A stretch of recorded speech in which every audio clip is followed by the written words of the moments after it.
Ahmedabad air India हादसे पर सेनाध्यक्ष और नौसेना प्रमुख ने जताया शोक। अहमदाबाद विमान हादसे को पर भारतीय सशस्त्र बलों के प्रमुख सीडीएस जनरल अनिल चौहान और नौसेना प्रमुख एडमिरल दिनेश के त्रिपाठी ने गहरा दुख जताया है। जनरल चौहान ने अपने सोशल मीडिया प्लेटफॉर्म एक्स पर पोस्ट कर कहा कि मैं और भारतीय सशस्त्र बल के सभी जवान अहमदाबाद में हुए इस दुखद एयर इंडिया विमान हादसे पर गहरी संवेदना व्यक्त करते हैं। हम पीड़ित परिवारों के लिए प्रार्थना करते हैं कि उन्हें ये दुख सहने की शक्ति मिले। झारखंड के पूर्व सीएम रघुवर दास बोले, ये पूरे देश के लिए बड़ा दुख।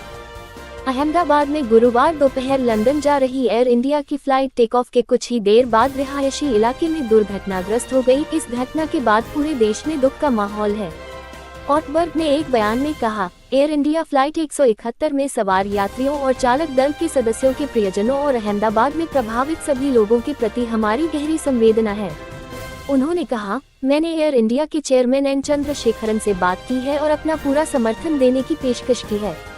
उन्होंने ये भी कहा कि बोइंग की एक टीम भारत के विमान दुर्घटना जांच ब्यूरो के नेतृत्व में जांच में सहयोग करने के लिए तैयार है। अहमदाबाद विमान दुर्घटना में 265 लोगों की मौत। अहमदाबाद में एक पुलिस अधिकारी ने बताया कि गुरुवार दोपहर लंदन जा रहे एयर इंडिया के विमान की भीषण दुर्घटना के बाद शहर के सिविल अस्पताल में 265 शव लाए गए हैं। पुलिस उपायुक्त कानन देसाई ने बताया, हमें मिले संदेश के अनुसार 265 शव अस्पताल पहुंच चुके हैं। बता दें कि बोइंग 787 ड्रीमलाइनर विमान के उड़ान भरने के तुरंत बाद मेघानीगढ़ क्षेत्र में बीजे मेडिकल कॉलेज और सिविल अस्पताल के आवासीय क्वार्टरों में दुर्घटनाग्रस्त होने के कुछ घंटों बाद तक मृतकों की आधिकारिक संख्या की जानकारी नहीं दी गई। केंद्रीय मंत्री अमित शाह ने शाम को पहले कहा कि जलते हुए ईंधन के कारण दुर्घटनाग्रस्त विमान के अंदर का तापमान इतना अधिक था कि किसी के बचने की कोई संभावना नहीं थी। अमित शाह ने कहा, मृतकों की संख्या डीएनए जांच और पीड़ितों की पहचान के बाद अधिकारियों द्वारा आधिकारिक तौर पर जारी की जाएगी। उन्होंने कहा कि एक यात्री बच गया। स्टार ग्लोबल न्यूज की रिपोर्ट। इसी बीच झारखंड के पूर्व मुख्यमंत्री और वरिष्ठ भाजपा नेता रघुवर दास ने हादसे पर गहरा शोक जताया। उन्होंने मृतकों के परिवारों के प्रति संवेदना जताते हुए कहा कि मैं बाबा बैद्यनाथ से प्रार्थना करता हूं कि दिवंगत आत्माओं को अपने चरणों में स्थान दे और शोक संतप्त परिवारों को इस दुख को सहने की शक्ति दे। मैं घायलों के शीघ्र स्वस्थ होने की कामना करता हूँ। ये दिल दहला देने वाली घटना पूरे देश को झकझोर गई है। हमें मिलकर इन परिवारों के साथ खड़ा होना चाहिए। टाटा समूह का बड़ा ऐलान। हादसे में जान गंवाने वालों के परिवारों को 1 करोड़ रुपए की आर्थिक सहायता का ऐलान। टाटा समूह ने हाल ही की दुखद घटना को लेकर बड़ा कदम उठाया है। कंपनी ने घोषणा की है कि इस हादसे में जिन लोगों की जान गई है, उनके परिवारों को 1 करोड़ रुपए की आर्थिक सहायता दी जाएगी।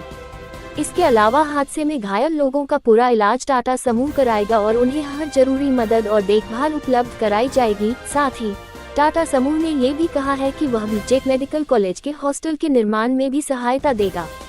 आईएटीए ने एयर इंडिया विमान दुर्घटना पर दुख जताया। एयरलाइंस की वैश्विक संस्था international air transport association (IATA) ने गुरुवार को अहमदाबाद अंतर्राष्ट्रीय हवाई अड्डे से उड़ान भरने के तुरंत बाद एयर इंडिया बोइंग 787-8 विमान के दुर्घटनाग्रस्त होने पर दुख व्यक्त किया। आईएटीए ने एक बयान में कहा, हम AI 171 से जुड़ी दुर्घटना के बारे में जानकर स्तब्ध और दुखी हैं। हमारी संवेदनाएं और प्रार्थनाएं यात्रियों और चालक दल, उनके परिवारों और प्रियजनों और दुर्घटना से प्रभावित लोगों के साथ हैं। International air transport association (IATA) लगभग 350 एयरलाइनों का प्रतिनिधित्व करता है, जो वैश्विक हवाई यातायात का 80% से अधिक हिस्सा है। इस बीच इंडिगो के सीईओ पीटर एल्बर्स ने एक बयान में दुख व्यक्त किया और कहा कि वह एयर इंडिया की उड़ान AI 171 की भयानक दुर्घटना से बहुत दुखी है। मेरी संवेदनाएं और प्रार्थनाएं यात्रियों, चालक दल और उनके परिवारों के साथ हैं। इस त्रासदी से प्रभावित सभी लोगों के परिवारों और प्रियजनों के प्रति हमारी गहरी संवेदनाएं हैं। पूरा इंडिगो परिवार एकजुटता और भावना से एकजुट है। सरदार वल्लभभाई पटेल अंतर्राष्ट्रीय हवाई अड्डे से उड़ान भरने के कुछ ही देर बाद विमान मेडिकल कॉलेज परिसर में दुर्घटनाग्रस्त हो गया और आग का गोला बन गया, जिससे देश की सबसे खराब हवाई दुर्घटनाओं में से एक में सवार लगभग सभी लोगों की मौत हो गई। विमान में सवार 230 यात्रियों में से 169 भारतीय नागरिक, 53 ब्रिटिश नागरिक, 7 पुर्तगाली नागरिक और 1 कनाडाई नागरिक थे। बोइंग के सीईओ ने एयर इंडिया के चेयरमैन से बात की। बोइंग के अध्यक्ष और मुख्य कार्यकारी अधिकारी केली ऑटबर्ग ने गुरुवार को कहा कि उन्होंने अहमदाबाद हवाई अड्डे से उड़ान भरने के तुरंत बाद एयर इंडिया के विमान के दुर्घटनाग्रस्त होने के बाद एयर इंडिया के चेयरमैन एन चंद्रशेखरन से बात की है।